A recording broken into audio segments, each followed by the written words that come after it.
Hey, good morning, students. It's me, Priyanka Tyagi. Welcome back to you all in Priyanka Tyagi's tutorial. Yesterday, we discussed about the technical reform, that is, Green Revolution, which was adopted in 1966, which led to increase in production and productivity by the use of HYV seeds.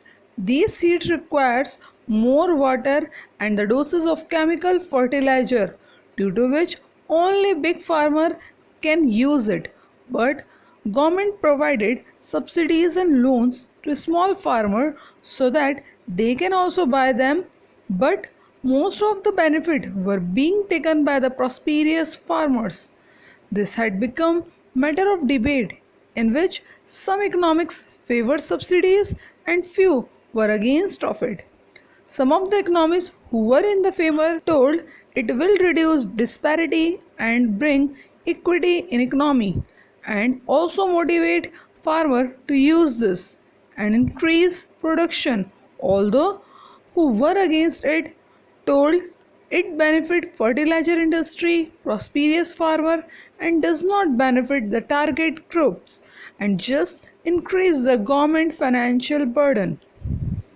Now today I am going to explain you about journal reform taken by the government to improve agriculture.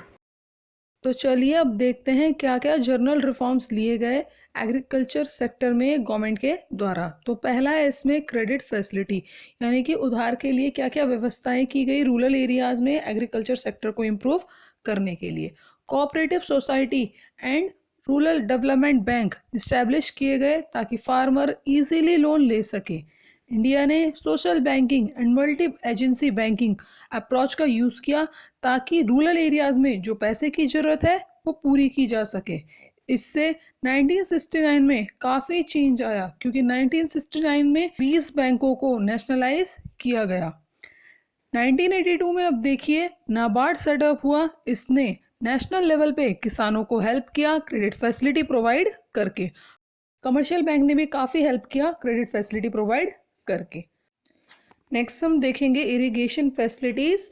तो किसानों के लिए irrigation facility provide की गई government द्वारा ताकि जो water की सप्लाई है, जितनी क्वांटिटी में उन्हें वाटर चाहिए वो उनके पास जा सके। प्रेजेंट में जो इरिगेशन फैसिलिटीज़ है वो कवर करती है 60% ऑफ लैंड अंडर कल्टिवेशन, बल्कि ये 1915 में ओनली 15% था। ड्राई फार्मिंग मेथड को इंकरेज किया गया बहुत से फार्मर द्वारा जहां इरिगेशन फैसिलिटीज पॉसिबल नहीं थी प्रोवाइड करना। अब ड्राई फार्मिंग मेथड ऐसा मेथड है जिसमें आपके बिना पानी के यूज़ के क्रॉप्स उगाई जाती हैं। ये वहाँ पर किया जाता है जहाँ पर पानी नहीं पहुँचाया जा सकता है। इसमें खेतों की नमी से ही क्रॉप को उगाया जाता है और खेतों की नमी को बनाए रखने के लिए गोबर डाली जाती है और खेतों की डीप करके जुताई की जाती है। नेक्स्ट हम देखेंगे मल्टीपर्पज प्रोजेक्ट ट्यूबवेल्स का कंस्ट्रक्शन किया गया ताकि ये जो फैसिलिटी है इरिगेशन की ये प्रॉपर प्रोवाइड की जा सके हर जगह। अब देखिए क्रेडिट फैसिलिटी तो प्रोवाइड कर दी, पैसा प्रोवाइड कर दिया किसानों को उगाने के लिए और सिंचाई के लिए पानी भी दे दिया। अब उसके बाद जो सामान उग गया है उसे वो बेचे कहाँ, तो इसके लिए गवर्नमेंट ने ऑर्गेनाइज मार्केट सिस्टम बनाया जिसमें गवर्नमेंट ने रेगुलर मार्केट को इस्टेब्लिश किया कंट्री के हर पार्ट्स में। गवर्नमेंट ने सेटअप की बहुत सी मार्केट कमेटीज जो क्या करती हैं इस मार्केट को कंट्रोल करती हैं और फार्मर को प्रॉपर प्राइस दिलाती हैं उनके प्रोड्यूस का। कोऑपरेटिव मार्केटिंग सोसाइटीज़ को इस्टेब्लिश किया गया ताकि किसानों को एक तरीके से मदद मिल सके और स्टोरेज हाउसेस खोले गए ताकि किसान का जो भी एग्रीकल्चर प्रोड्यूस है वो उसको एक तरीके से स्टोर करके रख सके। तो देखिए गवर्नमेंट ने क्या क्या कदम उठाया अभी तक। सबसे पहले किसानों के पास पैसा नहीं था तो उन्होंने क्रेडिट फैसिलिटी प्रोवाइड कर दी ताकि किसान HYV सीड्स खरीद सके, अपनी जो भी रिक्वायरमेंट है उसे पूरा कर सके। दूसरा, पानी नहीं था तो उसकी समस्या भी दूर कर दी, डैम कंस्ट्रक्ट कर दिए और आपके ड्राई फार्मिंग मेथड को यूज़ करने के लिए बोला जहाँ पे सूखा स्थान था। और तीसरा कि जो भी प्रोड्यूस है उसे मार्केट बेचने के लिए प्रोवाइड कर दिया। पर मार्केट में जब सब बेचने के लिए आएंगे तो ये बहुत ज़्यादा मात्रा में हमारे पास क्या हो जाएगा, मार्केट में फूड ग्रेन्स हो जाएगा और इससे उस फूड ग्रेन के दाम गिर जाएंगे। तो नेक्स्ट कदम गवर्नमेंट ने देखिए क्या उठाया किसानों को सपोर्ट करने के लिए, that is minimum support price. ये वो प्राइस है जो फार्मर को इनकरेज करता है कि ताकि वो और प्रोडक्शन करे। क्योंकि होता क्या है कि मार्केट में जब फूड ग्रेन्स ज़्यादा होती है तो उसके दाम गिर जाते हैं, तो इससे किसान डिस्करेज होता है कि यार मेरे ज़्यादा प्रोडक्शन करने पर मुझे तो सही दाम नहीं मिल रहा है, उचित दाम नहीं मिल रहा है, तो मैं इतना प्रोडक्शन क्यों करूं। तो इसलिए गवर्नमेंट यहाँ पर किसानों को सपोर्ट करती है और मिनिमम सपोर्ट प्राइस अनाउंस करती है। इसमें होता क्या है कि गवर्नमेंट फिक्स कर देती है एक प्राइस जो कि हायर रहता है मार्केट प्राइस से, क्योंकि मार्केट में तो जब सामान ज़्यादा हो जाएगा तो उसके प्राइस गिर जाएंगे।